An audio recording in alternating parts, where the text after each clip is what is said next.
Welcome back to Story Time with Chris James, and we will pick up right where we left off last time. Pam saw the sign for Rockwall coming up. That would mean Dallas was next. She looked over at the restaurant they had stopped at just 10 days ago. The sign still said Denny's. Pam tried to think back about their trip through this gigantic city. It was all bad. Try as she might, Pam could only remember how bad it had been. I hope George is ready for this, she mumbled between her fingers. George signaled he was moving to the center lane. A car that had been 3 vehicle lengths behind hit the gas and tried to cut him off. George slipped the pickup over without a pause. The car driver laid on the horn and began shaking his fist. George smiled and waved in the rearview mirror. A sign announced they were now entering Dallas, which was quickly followed by a sign saying they were leaving Dallas, which in turn was followed by another sign saying they were entering Dallas. If we crash and die, how will they know which city we're in? Sarah asked from under her jacket. She had opted for the safety of not seeing anything. An 18-wheeler discovered he was in the wrong lane. The wrong lane being the one going 1 mile an hour slower than he wanted to go. He pulled over right in front of Pam's pickup without bothering to signal or speed up. George hit the gas, moved to the left lane, flew up to the front of the 18-wheeler's cab, passed him, and pulled back in, all while singing along with something called Purple Haze, which he knew all the words to. Wanda was singing along as well. Belle continued to slumber. She didn't want to see any of the death-defying activity going on around her. Pam pried one eye open and looked around. They were still moving. Nothing was hanging from the bumpers. The glass was all still intact, and nobody was dead as far as she could see.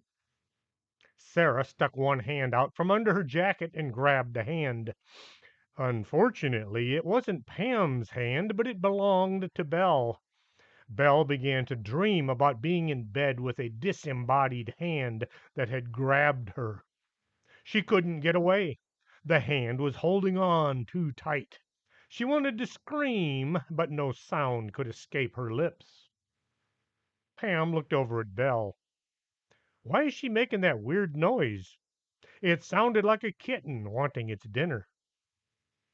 Sarah said from under her jacket, No idea.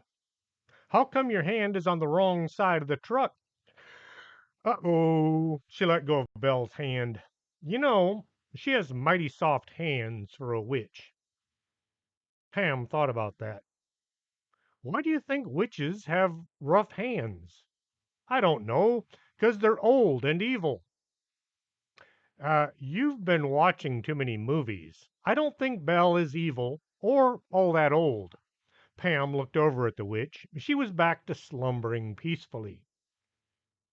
George kept driving and singing and not paying any attention to the folks around him, who all seemed to be in a bad mood and in a huge hurry. Once they were on the west side of Fort Worth, he signaled he was about to exit. The woman behind them sped up to get between him and the off ramp. George went past her front bumper with an extra inch to spare. He then exited while waving to the woman who was yelling something at them. Time to get some gas and allow you ladies to stretch your legs. He pulled into a convenience store that was conveniently located right next to the highway. Pam had to grab the side of her pickup as she got out. Her legs were shaking from all the near misses. From where she'd been sitting, everything looked much closer and far worse than it really had been. Sarah pulled the jacket from her head and looked around. We're not dead yet. She slithered across the seat and got out. I forgot how much fun riding could be. Belle opened one eye and looked around. I had the worst dream imaginable. I was being attacked by a disembodied hand. George rushed around to the passenger side and opened Wanda's door. He gave her his hand so she could exit with the least amount of effort. The clerk watched as Belle went walking towards the back of the store. He turned to Pam. "It is long past Halloween. Why does your kid dress like that?" Motion sickness," Sarah said before Pam could answer. "She'd best not make a mess in my bathroom." The clerk gave Pam a dirty look as if it were her fault, whatever it was. Once everybody was back outside, George looked at Pam. "Are you ready to take command, or do you want me to keep driving?" "I'll take it from here. Just tell me where to turn." Pam got behind the wheel, and Sarah reclaimed her spot on the passenger seat. A lot of folks who live in the United States don't realize just how big Texas is. You could fit just about all of Europe in the state and still have room for a few cattle drives or gunfights around the edges. Just up the road usually refers to anything within 200 miles. The gang had a few more miles to go. As Pam drove, she was able to relax now that Dallas was behind them. "Well, I hope that's the most exciting part of this trip." She saw the guy in the hockey mask once again. Sarah began to think about the last time they'd made a long trip. The part of her anatomy doing the most work was quickly becoming her adversary. She tried sitting on one side for a while and then the other. This didn't seem to help, but she felt as if she was doing something positive. Pam looked at her minion. "Why don't you find something on the radio? Maybe a podcast." The old time music was going to put her to sleep. Sarah pulled her tablet out from her backpack. She plugged it into the auxiliary cord that was attached to a cassette player. "How about the Dyatlov Pass mystery? It's on Strange Things with Chris James." She hit the play button. Belle had gone back to sleep. She had a book propped up in her lap, but her eyes had been closed ever since leaving the convenience store. Wanda and George kept whispering back and forth, once in a while letting out with giggles. Pam didn't want to be an eavesdropper, but she kept tuning in to what they were saying. "Quit smoking," followed by, "I never smoked. Why do you—" Ashtray was full, which led to, "Not mine." Pam was missing most of the words that might have explained what the two were talking about. She kept thinking back to what George had said about some doctor saying he didn't have much time left. She was wondering what kind of a horrible disease he was dying from. Pam had thought about asking him, but then she got caught up in just how do you go about asking such a personal question.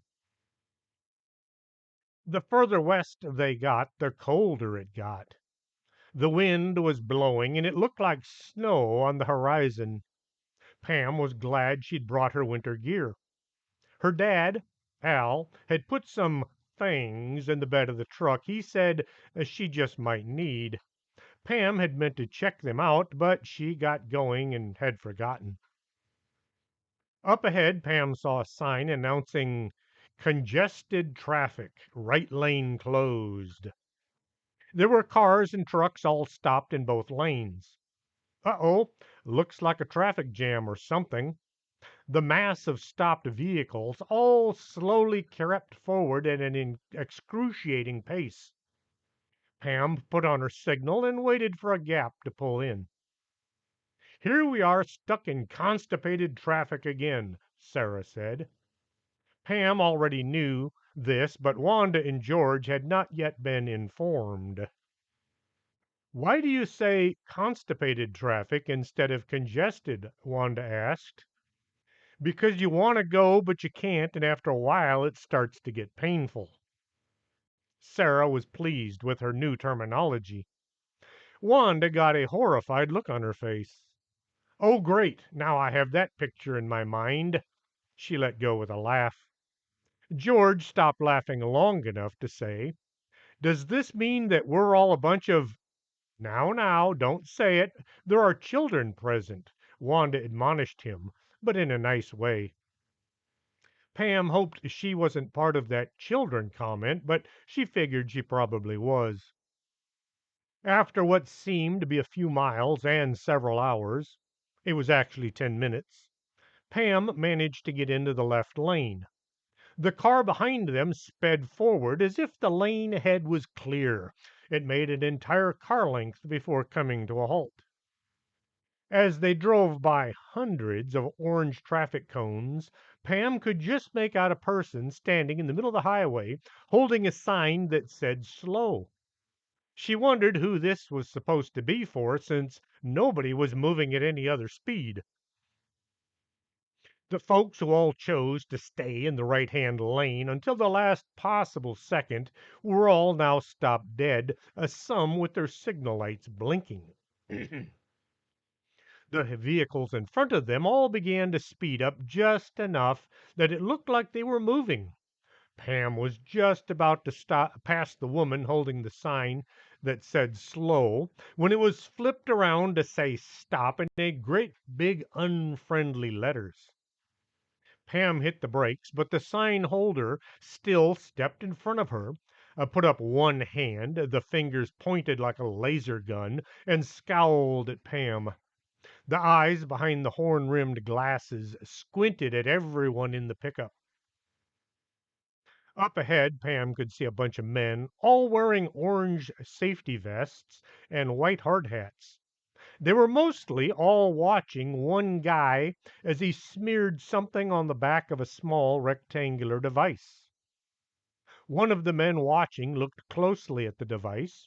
He made sure that he made some unheard comments, which was written down by a third man who was holding a clipboard. The guy who did the smearing handed the device to a fourth man who squatted down on the pavement and placed the device on the ground.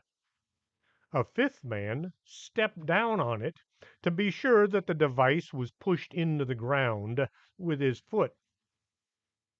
Somebody got out a tape measure and made certain that the device was exactly the right distance from the edge of the road. He nodded his head with a satisfied look on his face.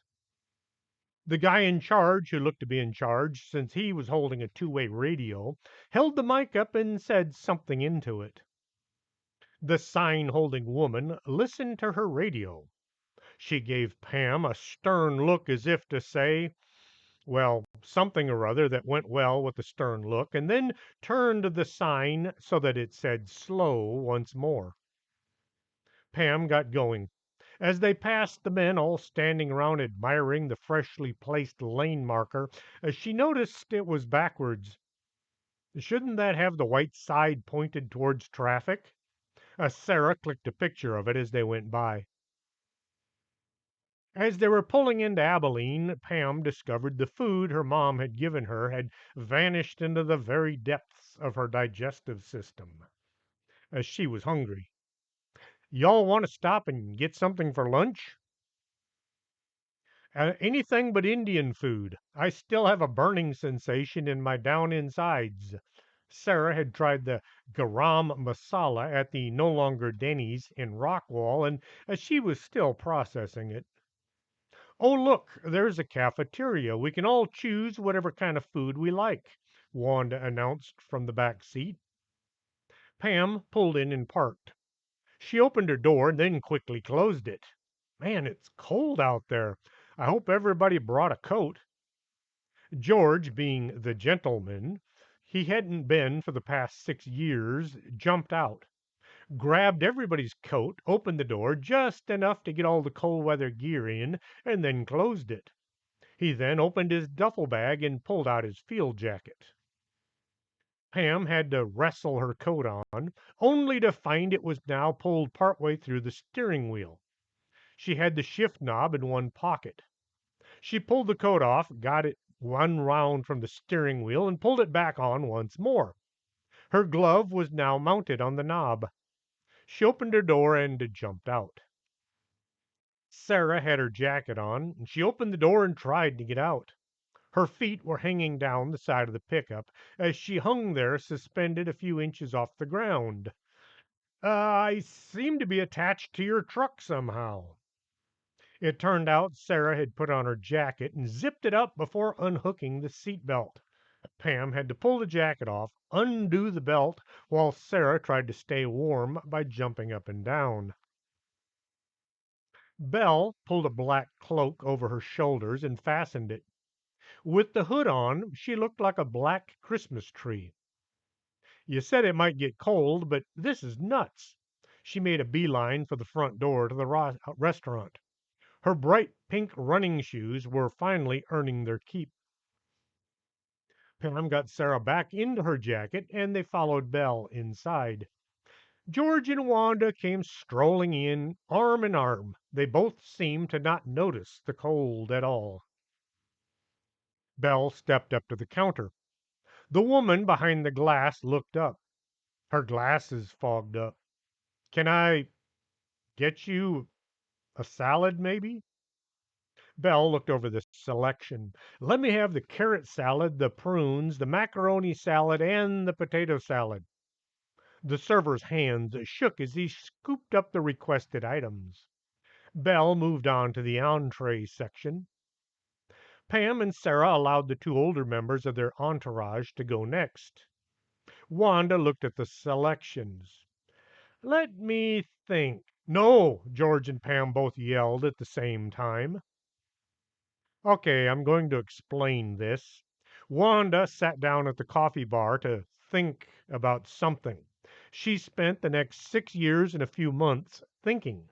Nobody wanted a repeat of her decision-making process. Everybody looked at the two. George looked around as if there was nothing to see here. "Why don't you just have a green salad?" Food was accumulated on trays and carried to their table. Belle got busy mixing everything she had together. She pulled a few jars from her cloak and sprinkled things on her mound of colorful food. Her food began to smoke. Pam watched as what looked like a small green goblin formed over the plate. It ran into the air and faded away. "Oh, what was that all about?" she asked the witch. Just getting rid of the chemicals and the pesticides lingering on my veggies." Belle held up the bottle. There was a skull with a crossed bones on the label with a red circle and a slash across it. "Want some?" Pam looked at her food and then at the bottle. "I think I'll pass. I don't think I need any more magic in my life right now." Sarah grabbed the bottle. "Let's see what kind of gunk is swimming around in there." She sprinkled a tiny little bit on her food.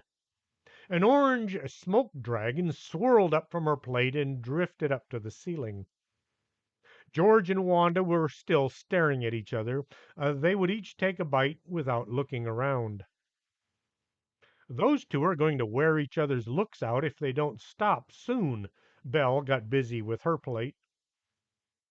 They felt just a bit warmer as they strolled back to the pickup. It could have had something to do with the sun peeking out from behind the clouds, or maybe the food they'd all taken in. "How much farther do we have to go? My sitter downer is getting worn out," Sarah groused. George looked at the map he had brought along. "Oh, we're about halfway there. We should get there at about 8 p.m. this evening." Pam had a sudden thought. "There is some place to stay, right?" "Oh, yes. I had a cabin built, so I didn't have to sleep on the floor anymore. Jacob had thrown up this tiny little shack he called home. I called horrible. A dirt floor, no electricity. I had a much nicer place put up, but by some of the local workers." "How long did you live there?" Pam had known George for nearly 8 months now, but didn't know very much about him. She did know where he lived, since she had had to pick him up once in a while on the way to work. "Let's see. I got out of the army in 1976. I worked with Jacob for a year or two before he just wandered off one day.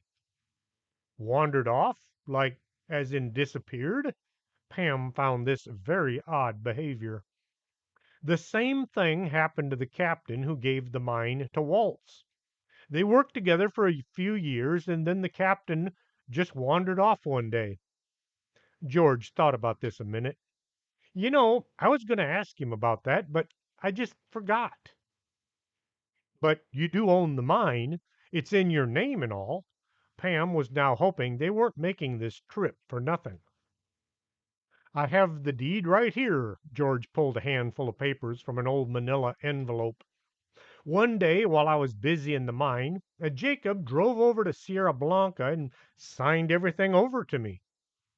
Kind of like I was in his will, only he was still alive. He handed me all these forms and said I was now the proud owner of a hole in the ground, along with the land around it. There's a national park to the east and a town called Dell City to the west.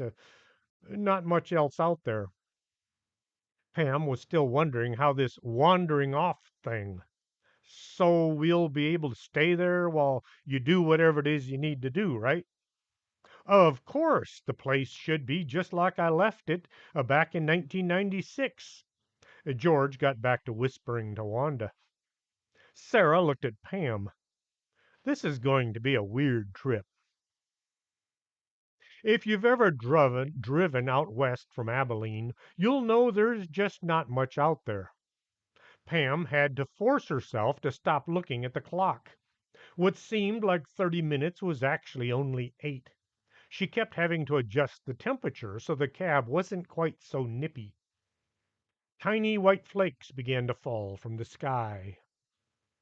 After a few minutes, these tiny flakes began to get bigger and hit the windshield, leaving behind wet splats.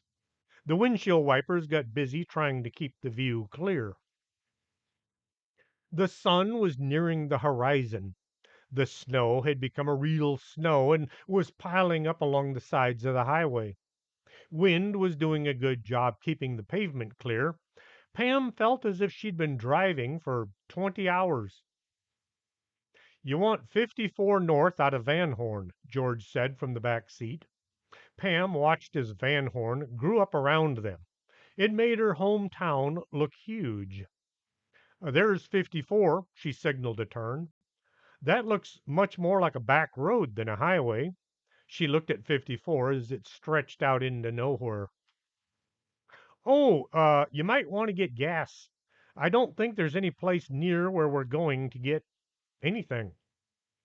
Pam pulled into the first combination gas station grocery store she saw. I'll fill up while y'all grab anything you think we might need for the night. Pam wasn't sure what that might be. She opened the door but quickly closed it. Man, it's cold out there. She got busy pulling on her hat and her gloves and her scarf. Everyone was bundled up as they got out. Belle was holding her hood closed so that only the tip of her nose stuck out like a small green carrot. The cold made her nose begin to run. George and Wanda strolled along arm in arm as if their world was much warmer than anybody around them. Sarah was hesitant about going anywhere with Belle. She had contemplated staying with Pam, but she didn't want to run the risk of having to eat anything weird that the witch might buy. She also didn't want to stand here and freeze to death. She sucked it up and followed the black Christmas tree inside. Belle flipped her hood back as she grabbed a shopping cart and pushed it over to the produce section. Eyes from all over the store locked on her and followed her progress. Sarah was staying close, but not too close. She noticed the manager, or at least she thought he was the manager, since he had a name tag on his white shirt, followed along a few bins back. Sarah grabbed a few things that looked yummy and placed them in the cart. Looking back, she now saw there were 3 people following them. As they moved from aisle to aisle, the following began to grow. Belle would suddenly spin around to grab something from a shelf behind her. The folks following would all turn and act as if they had a huge interest in whatever was there on the shelf in front of them. Sarah heard several people gasp from behind them when Belle grabbed a broom and held it up. She looked over to see where there were now 10 people following them in their shopping adventure. A few were holding their phones out, waiting to catch whatever they thought a picture worth catching might be. We just might need this if nobody's been in the place since 1996. Belle shook the broom as if testing it for stability. She set it in the cart. Several of the watchers mumbled their disappointment at not seeing her fly. Pam finished filling her truck and drove over to park as close to the doors as she could get. She called home to let Paula know they were doing okay, and yes, she'd eaten, and no, she hadn't picked up any hitchhikers. After saying all the things daughters and mothers had to say, Pam was contemplating going inside when the door opened and her companions came walking out. They each had 2 bags full of things. George set everything in the bed while the others jumped in and stayed warm. Pam could see several people looking out the windows of the store. "What all did you guys get?" she asked as George jumped in. "Oh, just a few things we might need." Wanda snuggled up closer to him. Chapter 4. The Mine. 54 wasn't a highway, it was a state road. A long, straight, flat road running north into what looked like nowhere. Pam watched as mountains swept by on both sides.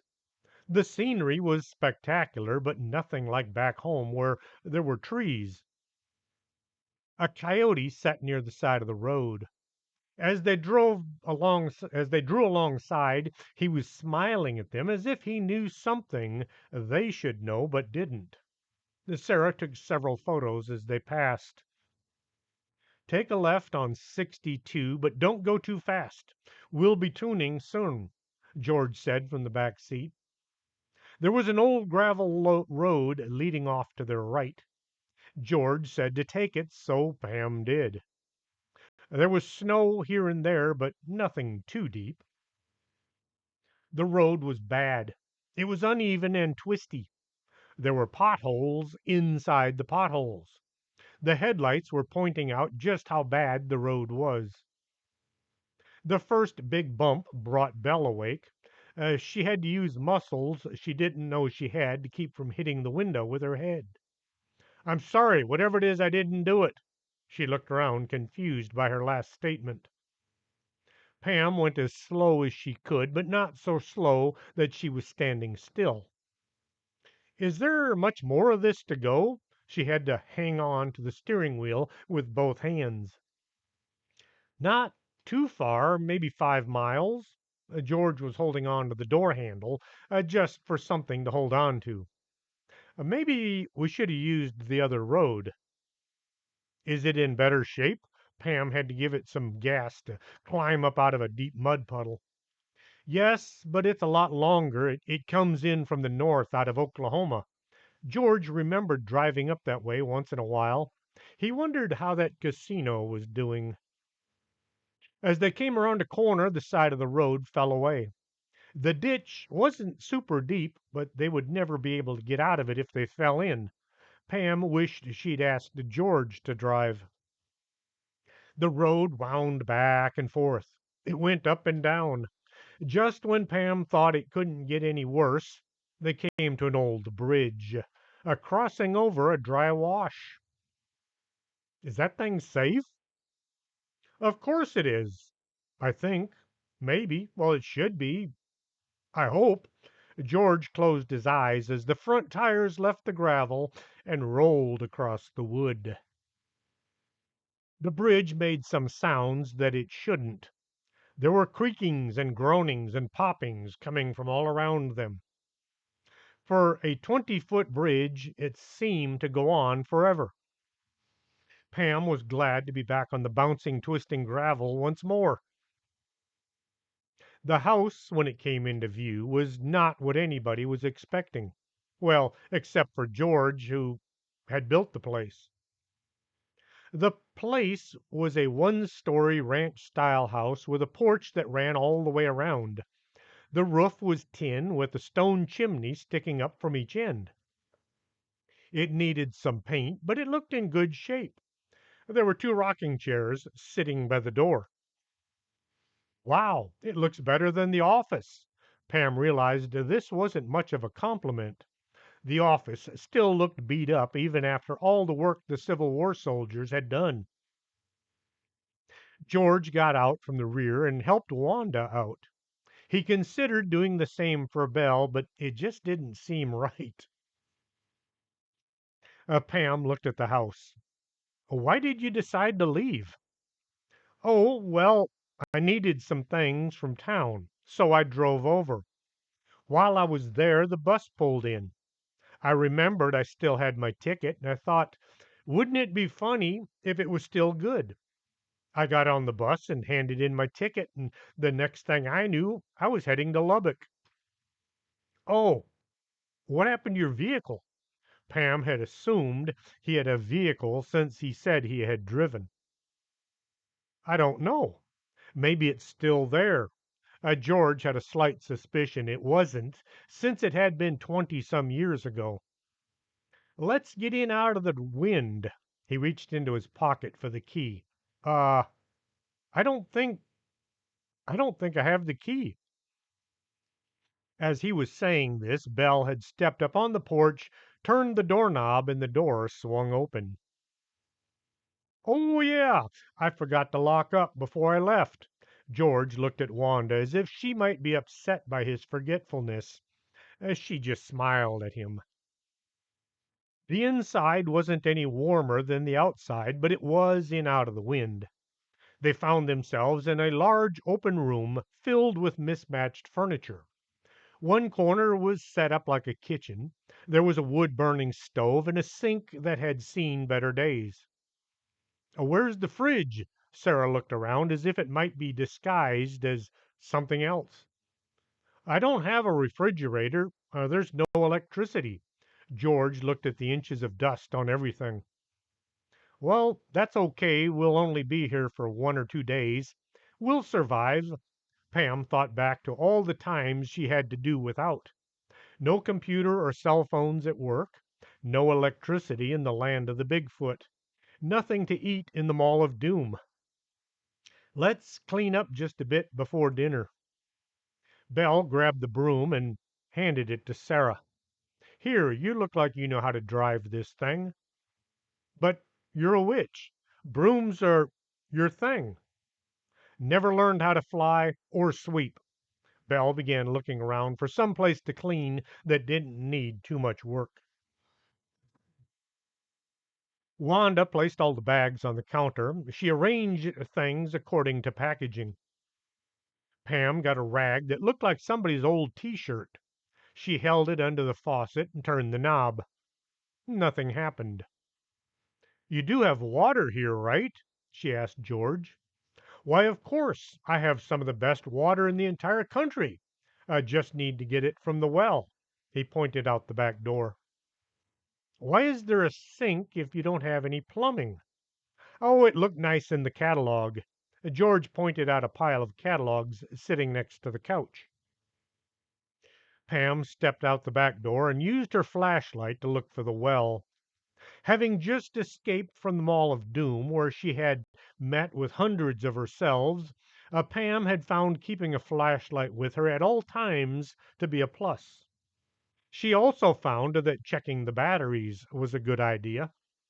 There was a thing sitting about 20 feet from the back porch. It stood as tall as her. There was what had to be a bucket hanging from the spigot. The handle looked like some kind of a torture device. The cold wind was making this seem like a bad idea. Pam walked over and looked at the ancient device. She pulled up on the handle and it moved easily enough. She pushed down on the handle and it went down. I saw one of these in a movie once. She worked the handle up and down several times. Nothing happened. She got the handle moving at an Olympic qualifying pace. Still more nothing happened. As she stood there pumping the handle up and down and working up a sweat, George came strolling out.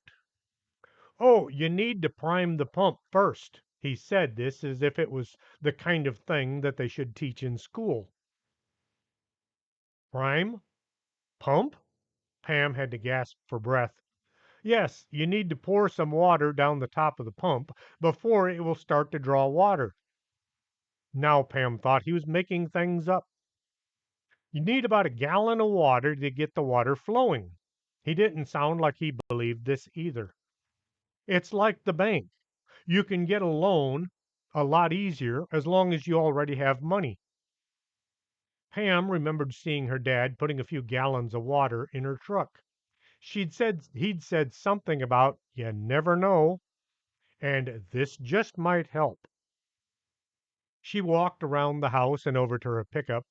There in the back, under all the suitcases and overnight bags, was a bunch of milk jugs filled with water.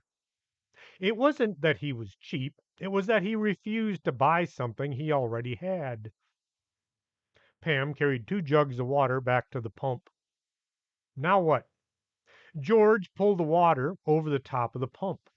The water disappeared down the opening. "Now you pump." He stepped back in case anything went wrong. Pam got the handle moving. It felt as if nothing was happening. She pumped harder. George gave her hand signals that looked as if he were encouraging her. The handle suddenly began to resist her efforts. "Hey, this thing is beginning to fight me." Without warning, water came spraying out of the spigot and into the bucket. Well, it did pass through the top of the bucket and right on through the bottom. It hit the ground and splashed in all directions. "It looks like you need a new bucket," George said as Pam stopped pumping. And where might I obtain a new bucket? Pam wondered, since when did it become her bucket? George looked around as if contemplating an answer. "Storage shed." He pointed to a big building next to a small building. It looked kind of like a barn if a barn had been built by people who didn't normally build. There were 4 walls and a roof. Pam walked over and pulled the door open. It was dark in there. She felt along the edges of the door before realizing there was no electricity. Using her flashlight, Pam stepped forward into the gloomy interior. With the small flashlight in hand, Pam looked around the inside of the barn.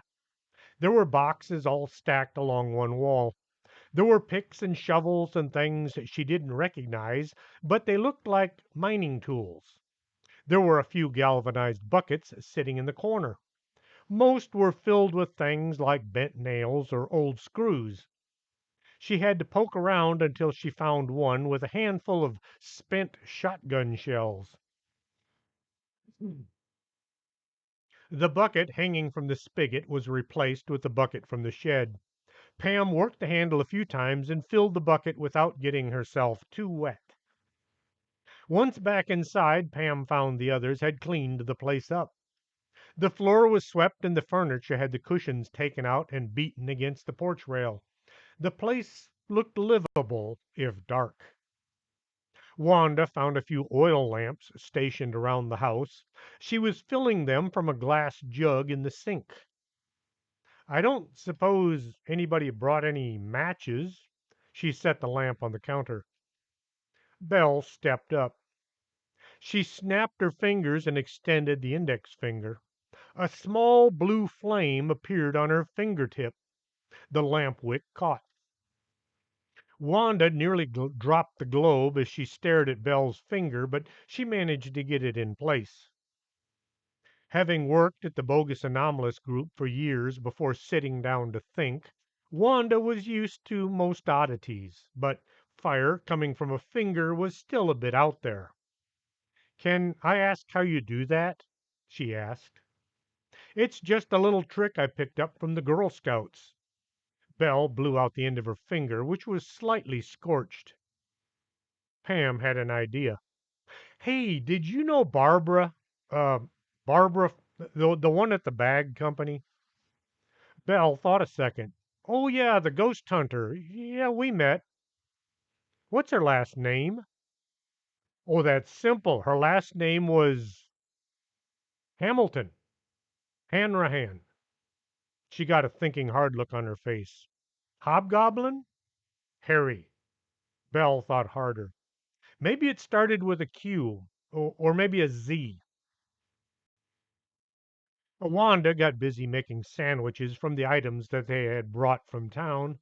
By the glow of a couple of oil lamps and a nice fire in the fireplace, they got busy consuming food. Sarah walked around the room. She opened a door that led into a bedroom. She looked in the closet. She looked back and forth. "It's out past, it's out back past the storage building," George said without asking what she was looking for. "You might need this." He handed her a roll of toilet paper. "You don't have indoor plumbing?" Sarah looked shocked.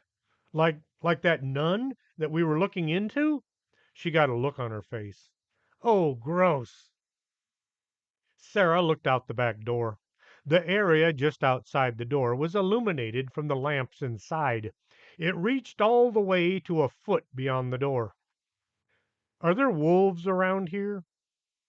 Just then there was a howl. Pam thought it sounded too much like Stanley when he was having issues. "Okay, I'll explain this one too. Stanley Verkolic is a grocery store supplier and werewolf. Now go back and read the bag company. Nobody has been killed by a wolf in Texas in years," Wanda said. "Werewolves, on the other hand, have killed hundreds." Uh, Maybe I don't really need. Sarah looked desperate. Come on, I'll take you." Pam grabbed her coat and her hat and her gloves and her flashlight. They had to walk out past the barn. Then they had to look around for a tiny building. Why put it so far from the house? Sarah was missing civilization a lot. You wouldn't want it close during the summertime. They tend to smell a lot. Pam had discovered this during one of her many misadventures. The building they sought was quite a ways. It stood by itself, looking kind of lonely next to a huge pile of mine tailings. The door had the prerequisite crescent moon cut into the wood. Sarah looked at the door as if some hideous monster might be hiding on the other side. "Think it's safe?" She was standing behind Pam, using her as a shield. Pam thought back to the investigation at the state park. The haunted outhouse had turned out to be huge inside. "Let me just take a peek." Pam opened the door. The inside looked just like it should. There was a plank bench with a needed hole cut in it. There was an old catalog sitting on the side of the bench. Pam took one step inside, keeping her hand on the edge of the door. She banged the bench with one hand. "It seems safe." She aimed her flashlight into the hole, but decided not to look down. There are some things she just didn't need to see. Pam stepped back outside. "There are some things you're going to have to do for yourself." Pam held the door. "Just don't wander off. Can I have your flashlight? It's kind of dark in there." Pam handed over the only source of light. "Hurry up, it's getting cold out here." The door banged shut. As Pam stood there in the dark, she tried to not think about monsters or vampires or shadows or things that she didn't want to think about. There came a sound. It was barely audible, something moving across the dark landscape. It was well out of view. Pam strained her ears, trying to hear better. Sounded like footsteps, slow and uneven, like something that shouldn't be walking. It was passing from her left to her right, heading towards the mountain where George's mine sat. Just a crunch of gravel here, and a scuff there.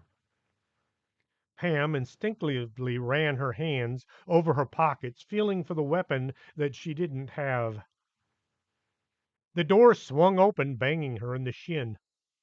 Man, that was just the most disgusting thing I've ever done. I'll never be the same. Sarah looked around to see what Pam was trying to see. What is it? A ghost? Something only you can see? She whispered the last. I don't know. Something is out there.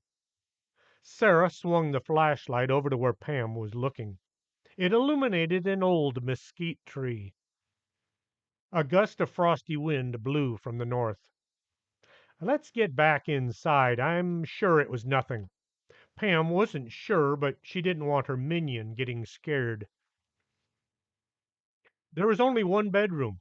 It had a bed that tried its best to look more comfortable than it was. After a bit of discussion and a lot of persuading, George got Wanda to take the room. It was barely big enough for one person, but it had its own fireplace. Pam got George to take the couch. He was asleep before his head hit the armrest. There were a couple of sleeping bags her dad, Al, had gotten from her uncle Ray, who'd gotten them from Mr. Armstrong. Pam rolled them out in front of the fireplace. There, nice and comfy. She had put Sarah between her and Belle, but then Sarah had switched so that Pam was in the middle, but somehow Belle got in the middle sleeping bag. Sarah was uncomfortable sleeping next to the witch, even though she'd ridden halfway here sitting next to her. Just before falling asleep, Sarah drug her bag around and got Pam back in the middle.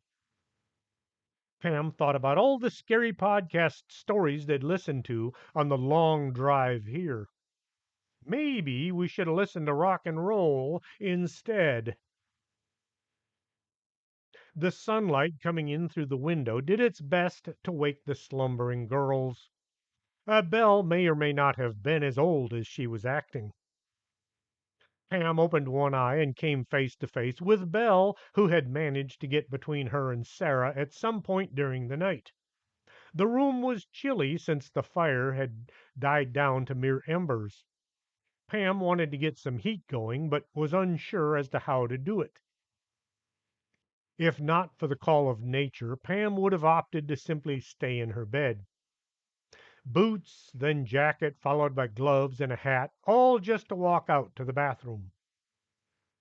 The air was far colder than Pam had expected. It bit her nose as she tried to run across the open space to the outhouse. The ground felt frozen under her feet. The few remaining clumps of grass looked like they had been sprayed with silver paint. The time spent in the outhouse was best not mentioned. Just understand it was cold and not much fun. Pam came running back in to find Sarah had snuggled up next to Belle. They both looked like they wanted to stay that way all day. The sound of the door slamming brought them both awake. Yikes! I thought you were Pam. Sarah tried to not sound too distraught. Belle tried to act nonchalant.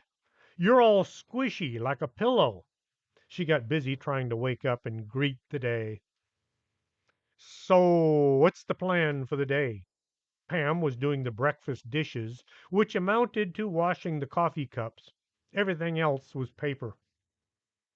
George was sitting at the table with Wanda. The county seat is in Serra Blanca. I thought we'd drive over to the courthouse and see about the paperwork. Belle was tired of sitting. Let's go have a look at that gold mine. I'm sick of riding in your truck. She gave everybody a pouty look. Sarah had to agree. My sitter downer is really sore. She was sick of riding as well. Pam handed George the keys to her pickup. Uh, how long you think it'll take? Sierra Blanca is about 70 miles from here, maybe half a day. Naturally, Wanda decided she was going to go with George. As her pickup disappeared over the rise in the road, Pam wondered about what was going to happen. What was wrong with George that his doctor had told him he didn't have much time left? What was he going to do with his mine? She had thought about saying something to Wanda, but she didn't know how to bring the subject up. Belle and Sarah were both jumping up and down, wanting to see the mine. They had come so far just to see it.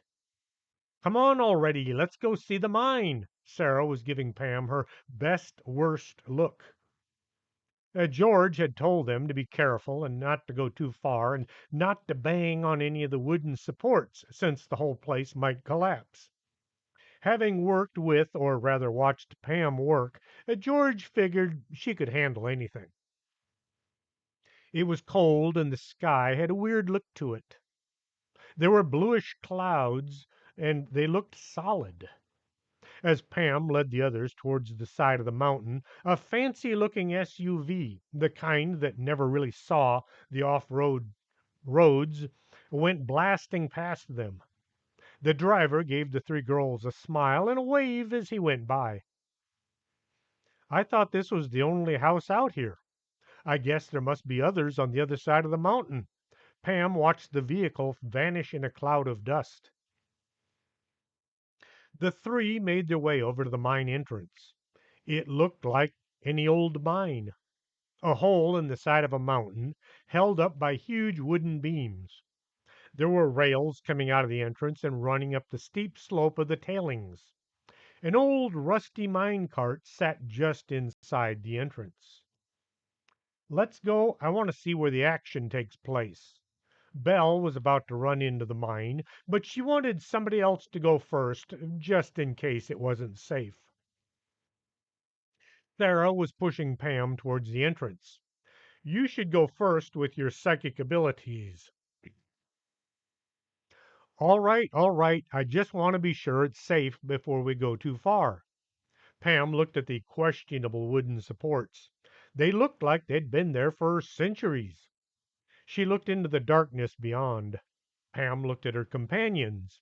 She looked back into the mine. I guess it's safe. Everybody had their flashlight out. Pam had brought a backpack filled with things she thought they just might need. She stepped around to the mine cart. It was half filled with rocks that all looked like rocks. The mine ran into the mountain, but slowly curved to the right. It vanished into the gloom. George had told them the mine was laid out with the idea of not getting lost. The captain had carved a nice big easy to understand signs so you could navigate without worry. Jacob had done the same so he didn't have to wander about getting lost instead of eating his dinner. George had continued the process by placing signs at every junction or intersection. Pam walked a few dozen feet when she came to a side tunnel. There was a sign that said, Side tunnel, nothing here. Somebody had drawn a smiley face in the corner. Well, as long as the ceiling doesn't collapse, this ought to be easy. As they walked, the floor slowly descended. Can you imagine pushing that old mine cart up this tunnel in the dark? Pam said. Have you seen any ghosts yet? Sarah was convinced somebody must have died down here. The place looked as if it just had to be haunted. Belle stopped walking and set her bag down. She rummaged in it and pulled out an infrared light and some glasses. Shining the light on the wall of the tunnel, she moved up and down, back and forth. After a few minutes, she put everything back in her bag. We need to go farther. She waved her hand at her companions, trying to get them moving. What are you looking for? Pam thought Belle wanted to find gold, but they were too close to the entrance. I need something you can only find in a gold mine. It's called gold fungus. Belle said this as if she didn't want Pam to hear. Belle still had trust issues. Gold fungus? What's that used for? Sarah had a slight suspicion that Belle was telling tales. It's used for certain spells. It's hard to find, so I thought if I came along, I might be able to find some. It's good for the liver, too. Belle fidgeted in her hands. She avoided eye contact. None of the other witches have any. Oh, why didn't you just say so? How do you know where to find gold fungus? Pam wanted to help, even if she didn't understand witch things. Well, to begin with, you need a gold mine. The older, the better. You have to go to where the gold used to be. Then you look for rockworm tracks. Here I thought you wanted gold. Pam was wondering what a rockworm was. Gold, that's just a bunch of shiny rocks. It's not worth its own weight in itself. Belle gave her a dismissive look. We need to go a bit deeper, and if we're going to find any gold fungus. Okay, but we need to be careful. These supports are kind of old and rotten. Pam started walking further down the mine shaft. It had started out being as cold in the mine as it was outside. Now the place began to get a bit warmer. Pam unzipped her jacket, and then she pulled it off. It's getting kind of warm down here. I wonder why. 'Cause we're getting closer to Hades, Sarah said. Do you think we'll run into any condemned souls? She wasn't afraid of saying these things, only of actually coming close to the actual condemned.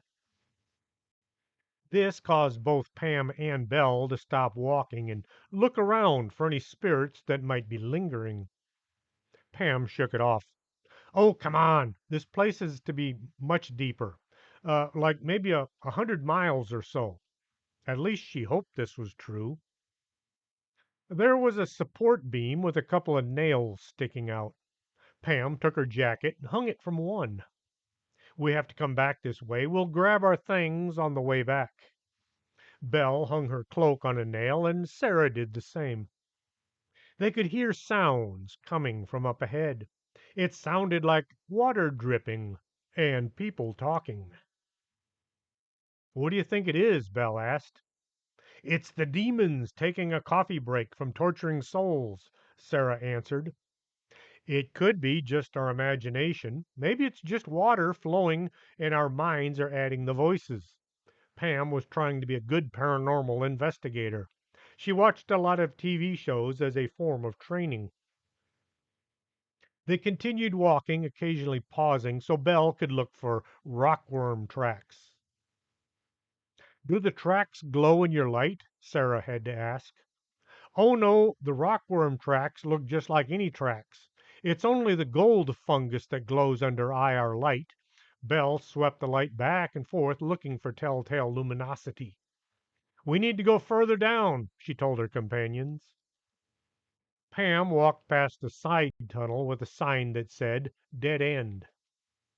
Belle swung her light down the tunnel just to be doing something. She spotted something glowing in the very back. I think I got something. She wandered into the dead end tunnel. There were rocks all over the floor, making walking a bit of a hazard. She had to step over or around a lot of debris.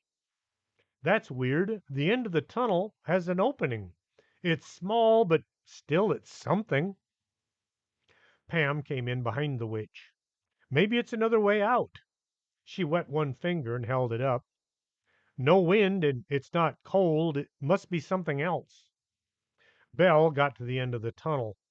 There was a hole about the size of a watermelon, a very large watermelon. Shoving her flashlight through the hole, she had to lean in close to see.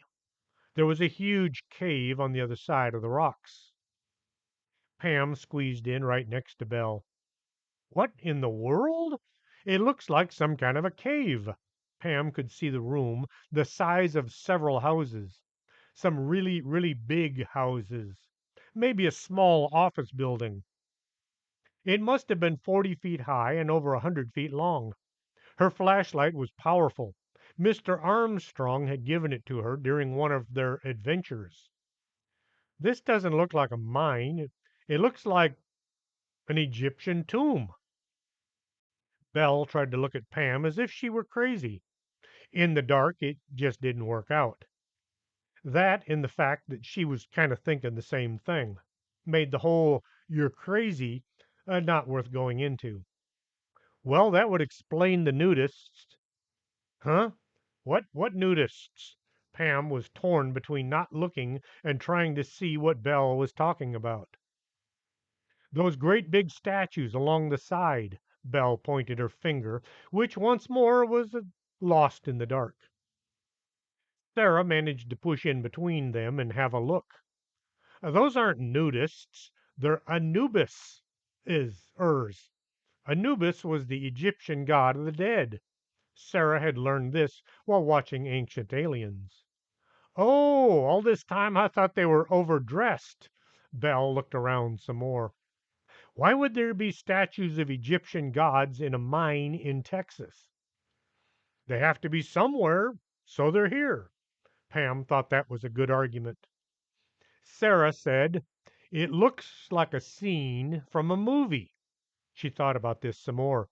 Maybe somebody's making a movie about mummies that come to life and kill everyone, and we found their secret filming site.